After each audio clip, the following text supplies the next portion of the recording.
আসসালামু আলাইকুম সবাইকে। আজকে আমার ভিডিওটা হচ্ছে স্পিকিং পার্টের রিড অ্যালাউডের উপর। রিড অ্যালাউডে আমাকে অনেকেই আপনারা নক করেছেন যে আপনারা ২-৩ ঘন্টা যাবৎ রিড অ্যালাউড প্র্যাকটিস করছেন, বাট আপনাদের মার্কস ইমপ্রুভ হচ্ছে না। আজকে সব কিছু নিয়েই আলোচনা করব। তো রিড অ্যালাউড হচ্ছে আপনাদের পরীক্ষাতে প্রায় ৬ থেকে ৮টার মতন রিড অ্যালাউড আপনাদের পরীক্ষায় আসবে। আর রিড অ্যালাউডের মার্কস হচ্ছে আপনার স্পিকিংয়েও থাকবে এবং রিডিংয়েও থাকবে। তো রিড অ্যালাউডটা কীভাবে প্র্যাকটিস করবেন এটা আমি আপনাদেরকে দেখাই। সাপোজ ধরেন এটা হচ্ছে আপনাদের কোশ্চেন। রিড অ্যালাউডে হচ্ছে আপনাদেরকে রিডুতে এটা আমি ৩৫ সেকেন্ড সময় দেওয়া হবে হচ্ছে প্রিপারেশনের জন্য।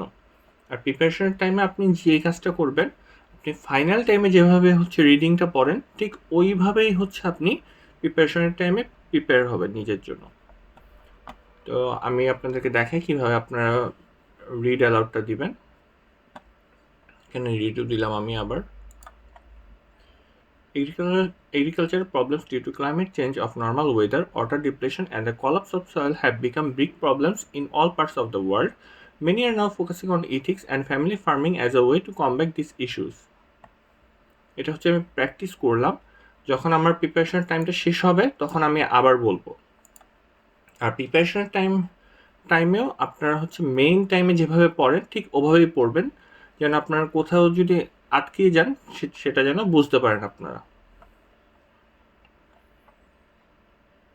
Agricultural problems due to climate change of normal weather, water depletion, and the collapse of soil have become big problems in all parts of the world.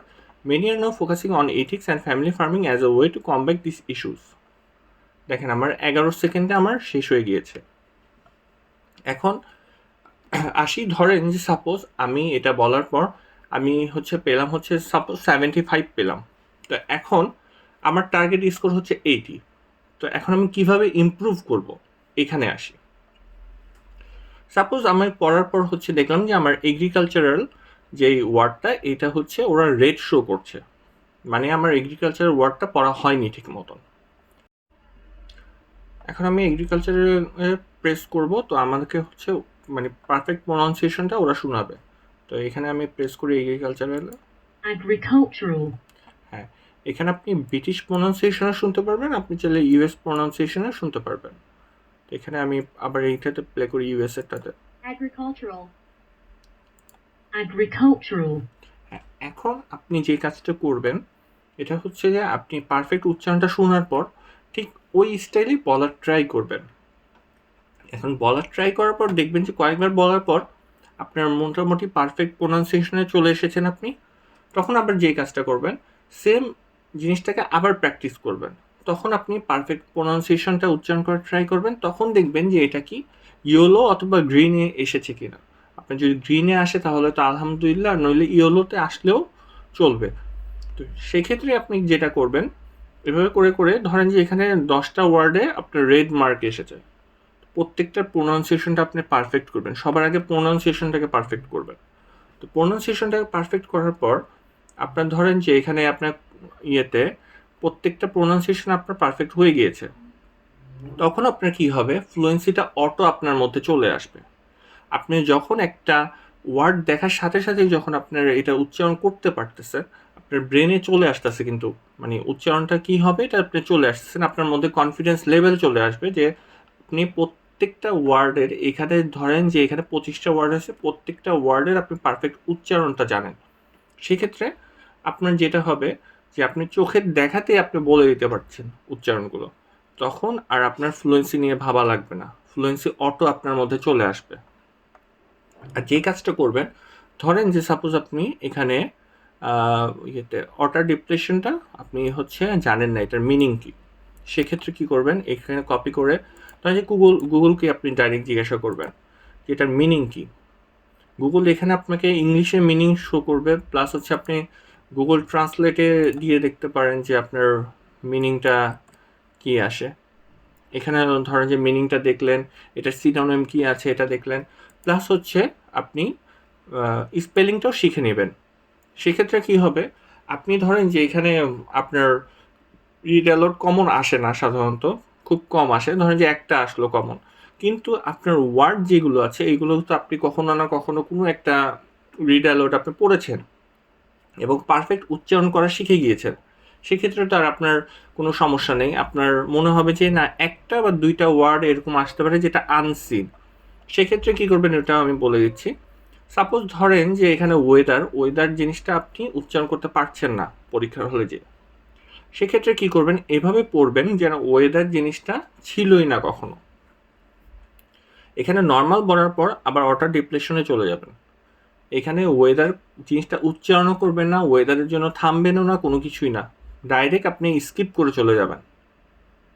ধরেন যে এখানে ছিলই না ওয়ার্ডটা, ঠিক এভাবে বলবেন। তখন কি হবে, আপনার হচ্ছে মানে ফ্লুয়েন্সিটা নষ্ট হবে না। ফ্লুয়েন্সিতে কিন্তু মানুষ অনেক বেশি ফোকাস দেয়, ফ্লুয়েন্সিতে আমরাও ফোকাস দিব, ফ্লুয়েন্সিটাই হচ্ছে মেন। বাট আপনি প্রোনাউন্সিয়েশনটা যদি জানেন সাথে সাথে, তাহলে আপনার মানে যদি টপ লেভেলের স্কোর চান সেক্ষেত্রে প্রোনাউন্সিয়েশন এবং ফ্লুয়েন্সি দুইটাই লাগবে। আর এখানে আপনি কি করবেন, এই যে এখানে আমি দেখাচ্ছি, সাপোজ ধরেন উনি হচ্ছে 32 পেয়েছে, কম স্কোর থেকে দেখাই, তো 32তে প্রেস করি, এগ্রিকালচার দেখেন ওনার কতগুলো হচ্ছে ওয়ার্ড রেড মার্ক করেছে। রেড মার্ক মানে কি? রেড মার্ক মানে হচ্ছে এইগুলোর প্রোনাউন্সিয়েশন একদমই বাজে হয়েছে, ওরা কাউন্ট করেনি এগুলোর প্রোনাউন্সিয়েশন। আর ইয়েলো হচ্ছে অ্যাভারেজ একটা প্রোনাউন্সিয়েশন হয়েছে, কম্পিউটার বুঝতে পেরেছে যে এটা আপনি উচ্চারণ করেছেন। আর গুড হচ্ছে মানে গ্রিনগুলো হচ্ছে গুড, এগুলো হচ্ছে আপনি পারফেক্টলি উচ্চারণ করেছেন এবং কম্পিউটার এর জন্য আপনাকে মার্কস দিয়েছে। আর এখানে দেখেন স্ল্যাশ দেওয়া কতগুলো হচ্ছে আছে, এগুলো হচ্ছে প্রত্যেকটা হচ্ছে পজ। আপনি এখানে থেমেছেন, ফ্লুয়েন্সি নষ্ট হয়েছে আপনার, সেই জন্য হচ্ছে আপনাকে এই স্ল্যাশ মার্কগুলো দিয়েছে। তো আপনাদের যেটা করতে হবে, আপনাদের হচ্ছে প্রত্যেকটা এই যে রেড মার্কের জন্য পারফেক্ট উচ্চারণ করতে হবে, ফার্স্ট উচ্চারণ। তারপর যখন আপনি পারফেক্ট উচ্চারণটা শিখে যাবেন, তখন হচ্ছে আপনার ফ্লুয়েন্সি এভাবেই চলে আসবে আপনার মধ্যে। আপনি তখন চোখের দেখাতে আপনি উচ্চারণ করে ফেলতে পারবেন, একটানা বলবেন। আর যে জিনিসটা করবেন আপনি, উনি 17 সেকেন্ডে বলেছে, বাট নর্মালি আমি দেখলাম যে 11 সেকেন্ডে হয়ে যায়, আপনার ধরেন যে 12 বা 13 সেকেন্ডেও লাগতে পারে। আর অ্যাপ ইউনিটে হচ্ছে আপনি যত তাড়াতাড়ি বলবেন আপনাকে মার্কস বেশি দিবে, কিন্তু এই কাজটা আপনি মেন এক্সামে কিন্তু করবেন না, আর অ্যাপ ইউনিটেও এভাবে প্র্যাকটিস করবেন না। আপনি সবসময় সময় নিয়ে নিয়ে মানে আপনার নর্মাল যে স্টাইল আছে ওই স্টাইলেই বলবেন, বাট ফ্লুয়েন্টলি বলতে হবে।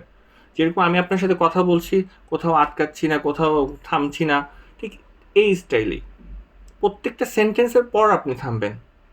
আপনি থেমে থেমে ওয়ার্ড বাই ওয়ার্ড পড়বেন, agricultural problems due to climate change, এভাবে বললে হবে না। আপনি একটা সেন্টেন্স পড়ছেন, রিডিং পড়ছেন, এভাবে পড়তে হবে আপনাকে।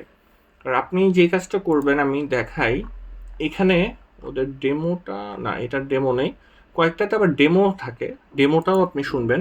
এখানে ধরেন যে সাপোজ ফার্স্টেরগুলো, হ্যাঁ এই যে এটাতে ডেমো আছে, ডেমোটাতে যাবেন। In Germany, over 100,000 ডেমোটাতে tons দেখেন ওরা 27 সেকেন্ড বলেছে, 27 সেকেন্ড বলেছে, উনি কিন্তু ফুল মার্কসই পাবে। উনি যদি এক্সাম দিত 27 সেকেন্ড বলতো, উনি কিন্তু 90 আউট অফ 90 পেত। ঠিক উনি যে সময়টা নিয়েছে দেখেন, উনি আস্তে ধীরে বলেছে। আমরা কি করি বাঙালিরা, ভাবি যে একটু তাড়াতাড়ি বলি, আর তাড়াতাড়ি বললে অ্যাপ ইউনিটও মার্কস বেশি দেয়। কিন্তু আপনার নর্মাল জেনারেলি যেভাবে সবাই রিডিং পড়ে ঠিক ওভাবেই আপনি বলবেন। ধরেন যে আপনি একজনের বক্তৃতা শুনছেন, বক্তৃতাতে উনি যেভাবে বলছে ঠিক ওই স্টাইলেই বলবেন। দেখেন of diapers are discarded each year, resulting in the wastage of valuable resources. Diaper liners, which contain special polymers known as superabsorbers, are among the materials. আপনার অডিওটা শুনলেই বুঝতে পারবেন যে উনি কোনো তাড়াহুড়া করবে না, সুন্দর মতো ওনার ন্যাচারাল ভয়েসে উনি বলছে। ঠিক আপনারাও এই স্টাইলে বলবেন। আমরা কি করি, মাঝে মধ্যে আবার কয়েকজন আছে যারা হচ্ছে ধরেন যে ফার্স্টের দিকে অনেক ফাস্ট পড়তেছে, পরে যে কি হয় স্পিডটা স্লো হয়ে যায়। এগুলো করবেন না, এগুলো করলে আপনার ফ্লুয়েন্সিটা নষ্ট হয়ে যাবে। তো কম্পিউটার ধরে নেবে যে আপনি যখন ফার্স্টে জুড়ে করে মানে একদম তাড়াতাড়ি বলছেন, এইটাই আপনার নর্মাল টোন, এটা কম্পিউটার ধরে নেবে। যখন আপনি স্লো হয়ে যাবেন তখন কম্পিউটার ধরবে যে এখানে আপনার ফ্লুয়েন্সি গ্যাপ হচ্ছে। তো আপনাকে যখনই যেভাবে বলবেন আপনি সেম তালে বলে যাবেন। আর জিনিসটা দেখাই আপনারা কীভাবে প্র্যাকটিস করবেন, আরও কিছু আছে। ধরেন যে সাপোজ এখানে পরীক্ষার হলে আপনার 7টা হচ্ছে রিড অ্যালাউড আসলো, এখন আপনার একটা রিড অ্যালাউড খারাপ হয়েও যেতে পারে, এটা নিয়ে আপনাদের কোনো চিন্তার কারণ নেই। কারণ বলে হচ্ছে এখানে আপনাকে দেখাই কিভাবে মার্কিংটা হয়, আমি একটু আইডিয়া করে দেখাই। এখানে ধরেন যে আপনি প্রথম 3টাতে 70 পেয়েছেন, 70 ইন্টু 3 কত হলো 210। পরের 3টাতে আপনি পেয়েছেন 50 করে, 50 ইন্টু 3 হচ্ছে 150। আর একটাতে আপনি কিছুই ঠিক মতন বলতে পারেননি, আপনি 20 পেয়েছেন। তাহলে এটা হলো আপনার নাম্বার, 380 পেয়েছেন আপনি 60টা অ্যান্সার করে। এখন আমি এটাকে 7 দিয়ে ভাগ করি, দেখি কি রেজাল্ট আসে। 7 দিয়ে ভাগ করলে আপনার আসে 54 এর মতন। কিন্তু কম্পিউটার কি করবে, আপনি ধরেন যে যেটাকে 20 পেয়েছেন, কম্পিউটার ধরে নেবে যে একটা ওটা ওরকমভাবে কাউন্ট করবেই না। কম্পিউটার কি করবে, একটা লাইন টানবে আপনার জন্য। তো লাইনটা টানার পর কম্পিউটার দেখবে যে আসলে আপনার হচ্ছে 70-র ঘরে হচ্ছে 3টা লাইন, আর হচ্ছে 50-র ঘরে হচ্ছে 3টা লাইন। এভাবে করে ওরা যখন অ্যাভারেজটা করবে, ওরা দেখা যাবে যে অ্যাভারেজে আপনাকে 62 অথবা 63 দিয়ে দিবে। ওদের অ্যাভারেজটা এইভাবেই হয় যে ওরা বেশি যেখানে আছে ওইখানটাকেই মেইনলি ফোকাসটা দেয়। সো আপনার একটা দুইটা যদি খারাপও হয়ে যায়, আপনি যদি ধরেন যে এক জায়গাতে আপনি থেমে গিয়েছেন, আপনি বলতে পারছেন না, আপনার ভয়ের কোনো কারণ নেই, আপনি নেক্সটটাতে যান, নেক্সটটাতে যেয়ে আপনি সুন্দরভাবে বলেন। আর কখনোই ধরেন যে সাপোজ এখানে আপনি ওয়েস্টেজ কথাটা উচ্চারণ করতে ভুলে গিয়েছেন, অফ ভেলুয়েবলে চলে গিয়েছেন, ওয়েস্টেজটা উচ্চারণ করেননি আপনি, আপনার মনে হলো যে এটাকে আমি আবার রিপিট পড়ি, এটা করতে কখনোই যাবেন না। আপনি একটা মিস করে গিয়েছেন, মিস, ওইটাকে আবার রিপিট পড়তে যাবেন না, নেক্সটে চলে যাবেন সবসময়। কোনো জিনিস রিপিট পড়বেন না। বা আপনি ধরেন যে একবার ভুল উচ্চারণ করে ফেলেছেন, ওয়েস্টেজটাকে আপনি ভুল উচ্চারণ করে আরেকটা ওয়ার্ড উচ্চারণ করেছেন, আবার ফেরত এসে ওয়েস্টেজ উচ্চারণ করবেন, এটারও দরকার নেই। ভুল করেছেন, নেক্সটে চলে যান। আপনি যদি সেম জিনিসটাকে রিপিট করতে যান, সেক্ষেত্রে আপনার ফ্লুয়েন্সিটা নষ্ট হবে। আর আরেকটা বিষয়, হ্যাঁ, এখন আপনি ধরেন যে সাপোজ আপনি প্রত্যেকটা পারফেক্ট উচ্চারণ করা শিখে গিয়েছেন। জিনিসটা কি, আপনি ধরেন যে ইয়ার এই জিনিসটা উচ্চারণ করেছেন এখানে, আপনি নেক্সটে যাবেন, নেক্সটে যেয়ে আবার কিন্তু এই জিনিসটা কিন্তু সেম আসতেও পারে।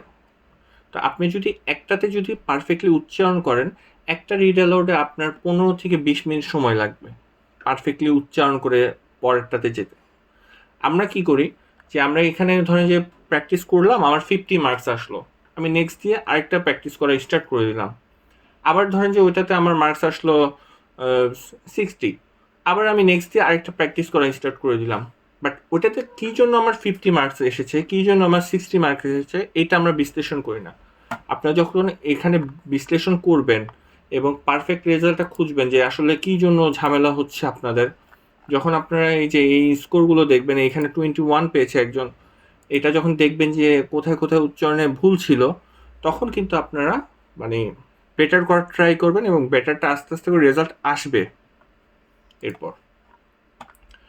আর আরেকটা বিষয় হচ্ছে, ধরেন যে এখানে রিড অ্যালাউডটা প্র্যাকটিস করার পর আপনি যে কাজটা করবেন, হোমে যাবেন, হোমে যাওয়ার পর হচ্ছে এখানে মক টেস্ট আছে, মক টেস্টে যাবেন, মক টেস্টে যাওয়ার পর হচ্ছে এখানে নিচে কোশ্চেন টেস্ট আছে, কোশ্চেন টেস্টে যাবেন, তারপর এখানে শুধু রিড অ্যালাউড, রিড অ্যালাউড এইগুলো হচ্ছে টেস্ট করবেন। যখন এই টেস্টগুলো দিবেন আপনারা, প্রত্যেকটাতে 5টা করে হচ্ছে রিড অ্যালাউড আসবে প্রত্যেকটা কোশ্চেনে, এরকমভাবে সবগুলোর জন্যই আছে। তো 5টা করে যখন দিবেন আপনারা, আস্তে আস্তে করে আপনাদের মধ্যে ফ্লুয়েন্সিটা আসতে থাকবে, আপনারা সিস্টেমটা বুঝতে থাকবেন যে আসলে কীভাবে পরীক্ষা হলে আসে। একটা আসবে, তারপর সাথে সাথে বলবেন, তারপর আবার নেক্সট, আবার বলবেন নেক্সট, এভাবে এভাবে করে করে 5টা দিবেন যখন, তখন আপনাকে অ্যাভারেজে 5টার উপর একটা মার্কস দিবে ওরা, তখন আপনার মার্কিংটা নিয়েও আইডিয়া হয়ে যাবে। তারপর হচ্ছে সেকশন টেস্টে আসবেন, সেকশন টেস্টে এসেও যখন আপনারা স্পিকিংটা দিবেন, স্পিকিং রিলেটেড যেসব মার্কস আছে সবগুলোর টেস্ট এখানে হবে। তারপর হচ্ছে আপনারা ফুল টেস্টে যাবেন এবং ফুল টেস্টে তো ফুল মক টেস্টে আপনারা দিবেন। এভাবে করে আপনার প্রিপারেশন নিতে থাকলে আশা করি আপনাদের একটা ভালো মার্কস চলে আসবে। আর যেটা বললাম, প্রত্যেকটা রিড অ্যালাউডে আপনার 15 থেকে 20 মিনিট সময় দিতে হবে, পারফেক্ট প্রোনাউন্সিয়েশনটা আগে শিখতে হবে। প্রোনাউন্সিয়েশনটা যখন আপনি জানবেন, তখন আপনি ফ্লুয়েন্সি অটো চলে আসবে আপনার মধ্যে। আজকে এই পর্যন্তই। আর কেউ যদি আপনারা যদি ক্লাসে জয়েন করতে চান, তাহলে আমার অনলাইন ব্যাচ আছে আর কি। সেক্ষেত্রে হচ্ছে এই ভিডিওর ডিটেলসের মধ্যে আমার হোয়াটসঅ্যাপ নাম্বার দেওয়া আছে, আপনারা চাইলে হোয়াটসঅ্যাপে যোগাযোগ করতে পারবেন যদি আপনারা ক্লাস করতে ইন্টারেস্টেড থাকেন। তো সবাই ভালো থাকবেন, আসসালামু আলাইকুম।